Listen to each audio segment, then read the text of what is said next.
So human reproduction part 2, इसमें हम लोग डिस्कस करेंगे मेल रिप्रोडक्टिव सिस्टम के बारे में, जो कि बना हुआ है स्क्रोटम से, टेस्टिस से, एपिडिडमिस से, वासा डिफरेंस से, यूरेथ्रा से, पीनस से, एसेसरी ग्लैंड से। ठीक है, तो सबसे पहले यहाँ पे हम लोग बात करते हैं स्क्रोटम के बारे में। अब स्क्रोटम क्या है, जैसे कि हम लोग यहाँ पे डायग्राम में देख सकते हैं कि स्क्रोटम एक स्किन का पाउच है जिसके अंदर टेस्टिस प्रेजेंट है और ये बॉडी के बाहर होता है। ये बॉडी के बाहर इसलिए है क्योंकि स्क्रोटम के अंदर जो टेस्टिस है जो स्पर्म प्रोड्यूस करता है, स्पर्म प्रोडक्शन के लिए जो नॉर्मल और आइडल टेम्परेचर है वो बॉडी के टेम्परेचर से 2 to 2.5 डिग्री सेंटीग्रेड कम होता है। ठीक है, सो इसको हम लोग ऐसे भी समझ सकते हैं कि अगर हमारे बॉडी का टेम्परेचर 37 डिग्री सेंटीग्रेड है, so the ideal temperature for the sperm production is approximately 35 degree centigrade. So, scrotum, pouch of deeply pigmented skin, divided into two separate sacs. Normal temperature of testes in the scrotum is about 2 to 2.5 degree centigrade, lower than internal body temperature, and this temperature is ideal temperature for the development of sperm. जो scrotum होता है वो mail के body से attach कैसे होता है? तो स्क्रोटम मेल के बॉडी से अटैच होता है वाया स्पर्मेटिक कॉर्ड। सो अभी हम लोग देखते हैं स्पर्मेटिक कॉर्ड क्या है। इस डायग्राम में पता चल रहा है कि स्पर्मेटिक कॉर्ड बेसिकली ये कनेक्शन स्टैब्लिश कर रहा है। ये जो स्पर्मेटिक कॉर्ड है ये किसके बीच में कनेक्शन स्टैब्लिश करता है? तो मेल के पेल्विक रीजन और स्क्रोटम के बीच में कनेक्शन स्टैब्लिश करता है spermatic cord. And this spermatic cord basically made up of nerve, artery, venous plexus मतलब वेन्स के ब्रांचेस हैं and vasa deferens. So spermatic cord is a connection made up of nerve, artery, veins, vasa deferens और ये ऐसा connection है जो कि pelvic region और स्क्रोटम को अटैच करके रखता है। दूसरा इंपॉर्टेंट चीज जो हम लोग इस डायग्राम में देख सकते हैं वो है scrotum is made up of skin and muscles. यहाँ पे एक इंपॉर्टेंट मसल दिख रहा है जिसको हम लोग कहते हैं cremaster muscle. This cremaster muscle causes cremasteric reflex.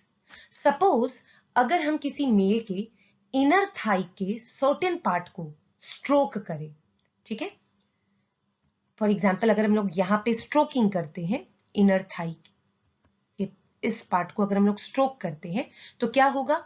ये जो स्क्रोटम वाला पार्ट है वो श्रिंक कर जाएगा बॉडी की तरफ। ठीक है, सो ये स्क्रोटम क्यों श्रिंक किया? क्योंकि scrotum consist of cremasteric muscle and जब हम लोग यहाँ पे स्ट्रोक किए तो ये जो क्रेमास्ट्रिक मसल है ये क्या हो गए? ये causes contraction of scrotum towards the pelvic region. So इस तरीके के रिफ्लेक्स को हम कहते हैं क्रेमास्ट्रिक रिफ्लेक्स। एक और इंपॉर्टेंट चीज जो हम लोगों को यहाँ पे समझना है वो है इंग्यूनल कनाल। सो इंग्यूनल कनाल रिलेटेड है एम्ब्रायोजेनेसिस से। जब ये फीटस मदर के वूम में या यूटेरस में होता है तो बिटवीन 3 to 7 मंथ जो टेस्टीज है वो डिसेंड होकर के स्क्रोटम में आते हैं। ठीक है, तो कहां से कहां डिसेंड हो रहे ये पहले समझते हैं। तो जो टेस्टीज है वो जैसे एब्डोमिनल रीजन में, ये क्या है? ये फीटस है और इस फीटस का जो टेस्टीज है वो अभी कहां है? वो भी एब्डोमिनल रीजन में है। ठीक है, सो बिटवीन 3 to 7 मंथ ये वाया इंग्यूनल कनाल डिसेंड होकर के ये टेस्टीज किधर आता है? स्क्रोटम में आता है। सो अगर मान लो किसी फीटस का ये टेस्टीज डिसेंड होकर के ना आ पाए, सो इस तरीके के कंडीशन को हम लोग कहते हैं क्रिप्टोरकाइटिज्म। ठीक है, सो यहां से हम लोग क्या समझ गए कि इंग्यूनल कनाल क्या है? ये एब्डोमिनल रीजन में प्रेजेंट है एंड ये एक ऐसा कनाल है जिसमें से टेस्टीज डिसेंड होकर के एब्डोमेन से स्क्रोटम में आते हैं। एंड अगर टेस्टीज डिसेंड ना हो पाए via inguinal canal into the scrotum, इस कंडीशन को कहते हैं cryptorchidism, that is undescended testicle. अब ये जो डायग्राम है ये डायग्राम अभी तक हम लोग जितना डिस्कशन किए हैं उसका एक क्विक रिव्यू है। देख सकते हैं जैसे यहाँ पे ये स्क्रोटम का एक्सटर्नल व्यू है एंड एक्सटर्नली हम देख सकते हैं कि जो स्क्रोटम है वो स्किन के फोल्डिंग से डिवाइडेड है, ऐसे सेपरेटेड है एंड इस स्किन के फोल्डिंग को हम लोग कहते हैं रैफे। अब अगर हम लोग इंटरनल स्ट्रक्चर देखें स्क्रोटम का तो क्या दिखेगा? Scrotum consist of skin and muscles. यहाँ पे दो इंपॉर्टेंट मसल्स हम लोग को दिख रहे हैं, एक दिख रहे हैं डार्टोस मसल एंड एक क्रेमास्टर मसल्स, जो अभी अभी थोड़ी देर पहले हम लोग डिस्कस किए कि क्रेमास्ट्रिक रिफ्लेक्सेस कॉज करता है, दैट इज श्रिंकेज ऑफ और shrinking of testes.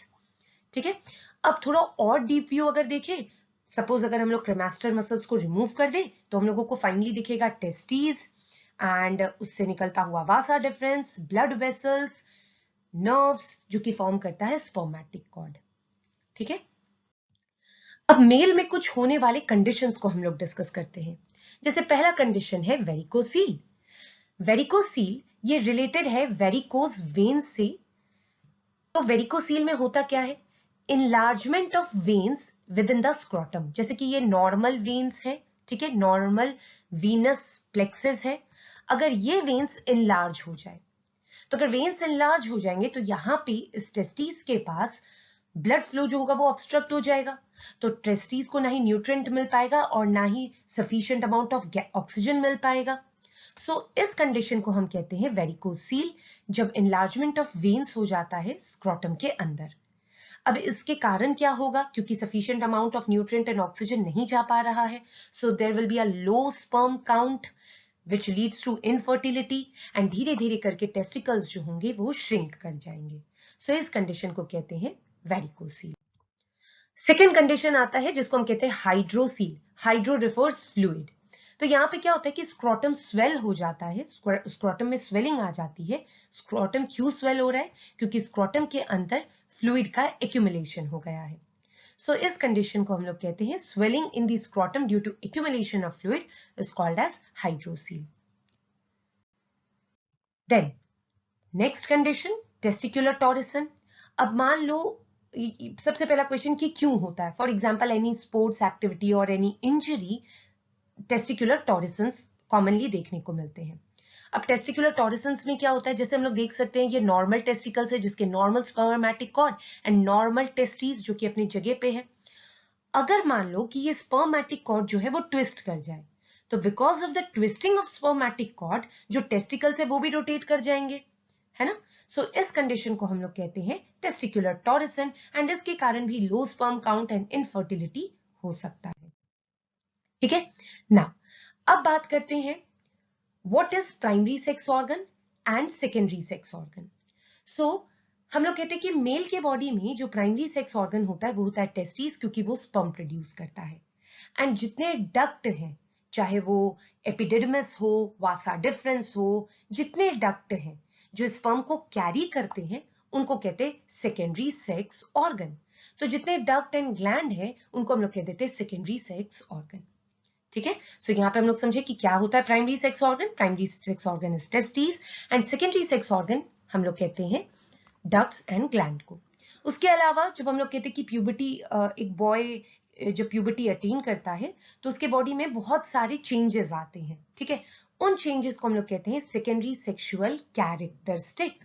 So after puberty boy के बॉडी में जो भी चेंजेस आ रहे हैं उन चेंजेस को हम कहते हैं सेकेंडरी सेक्सुअल कैरेक्टरिस्टिक, जो कि हम लोग प्यूबर्टी वाले पार्ट में ऑलरेडी डिस्कस कर चुके हैं। अब हम लोग अपने नेक्स्ट वीडियो में बात करेंगे स्ट्रक्चर ऑफ टेस्टिस के बारे में एंड स्पर्म प्रोडक्शन किस तरीके से होता है।